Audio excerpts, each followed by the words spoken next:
Ed Gillespie made a bet. By embracing the political priorities of President Donald Trump, he figured he could help bolster enthusiasm from Trump-supporting voters who'd nearly blocked his nomination to be the Republican nominee for governor in Virginia.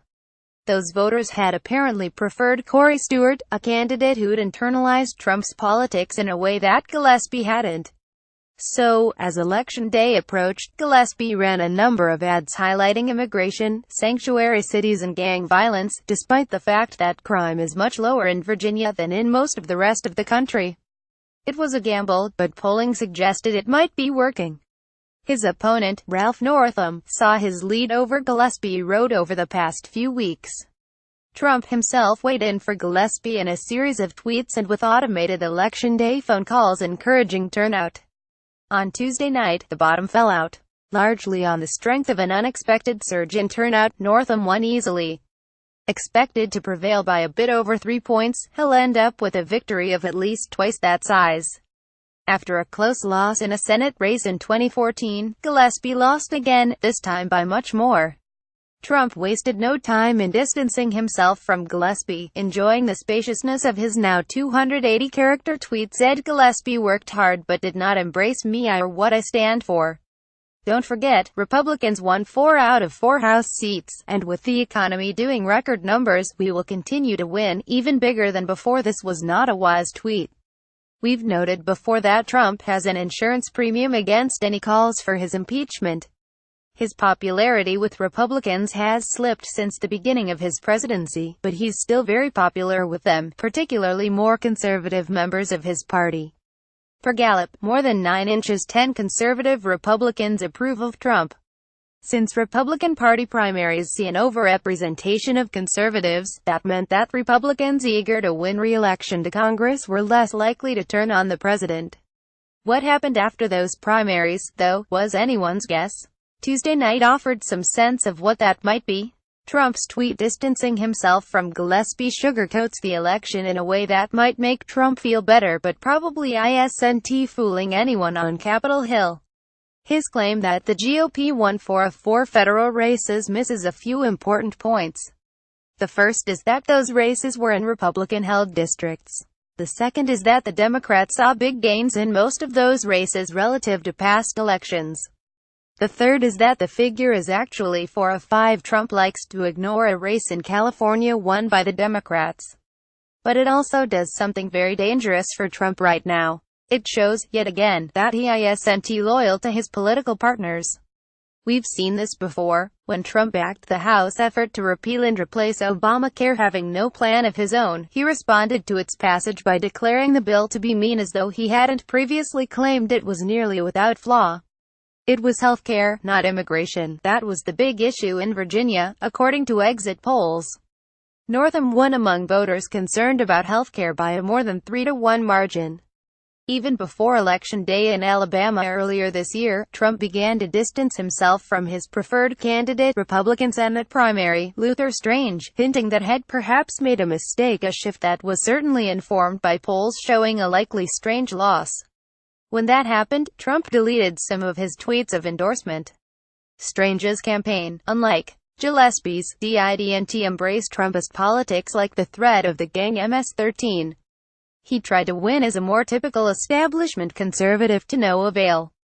Gillespie tried to more directly embrace Trump politics and lost badly, and then saw Trump turn on him. Ed Gillespie worked hard but did not embrace me or what I stand for. Don't forget, Republicans won 4 out of 4 House seats, and with the economy doing record numbers, we will continue to win, even bigger than before. Donald J. Trump at Real Donald Trump, November 8, 2017. Think of the message that Trump sent to Republicans. Stand with him on policy and have him badmouth what you passed. Embrace his endorsement, and see a loss followed by Trump downplaying the endorsement. Embrace his endorsement and his politics, and see a loss and words of criticism. These are all one-offs, but politics generally suffers from a small sample size from which to draw conclusions, and no one spends more time trying to draw conclusions than politicians themselves. What's the upside? There is no race in which one can say Trump helped the Republican win. In Georgia's 6th district, for example, the Republican prevailed but by about the same margin that the Republican candidates had enjoyed in the primary. It's not only Trump that was proven to be disloyal on Tuesday night. Stephen Bannon told the Post this week it was the Trump-Stewart talking points that got Gillespie close and even maybe to victory. It was embracing Trump's agenda as personified by Corey's platform. This was not a competitive race 4 weeks ago. You could have stuck a fork in Gillespie. 4 weeks ago, Gillespie trailed by about 6 points in the Real Clear Politics average. He lost by more than that. And after he lost, Bannon's Breitbart, the site he manages, declared in a main headline that Gillespie was a Republican swamp thing who, it was implied, deserved to lose. Bannon's running track record in electoral politics: he helped Trump lose the popular vote and win the Electoral College in 2016. He embraced Luther Strange's opponent after Strange was already trailing. And now he had the Trump-Stewart talking points lead nowhere. On its homepage, Breitbart also championed Trump's argument that Gillespie should have embraced him more robustly. That's a flawed theory. Trump is very unpopular in Virginia, and Northam won among those who disapprove of Trump by a 7-to-1 margin, according to preliminary exit polls. A third of voters said their vote in the race was meant to send a message of opposition to Trump. Twice as many as said it was a message of support. What's more, Trump made his feelings clear. Those who wanted to vote for Trump's candidate knew who that candidate was. As in Alabama, voters went another direction. It's critical to remember that Democrats were supposed to win this race, albeit not necessarily by as wide a margin as they did.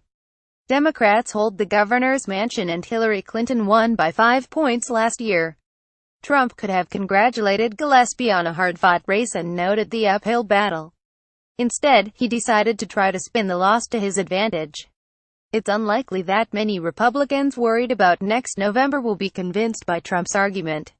Instead, they're likely to take another lesson: Trump can't deliver a victory for you when you're trailing, and neither can Trumpism. In fact, there's every reason to think that Trump was the liability that his poll numbers would suggest, with Gillespie doing fine in Western Virginia but getting beaten badly in the more Democratic Northern District of Columbia suburbs. Nor will Trump stand with you should things go south. If next summer, the question of Trump's fate as president is raised, how might Republicans in center-right districts be expected to evaluate that decision? The Washington Post. More about Donald Trump: Republicans Virginia reuse content.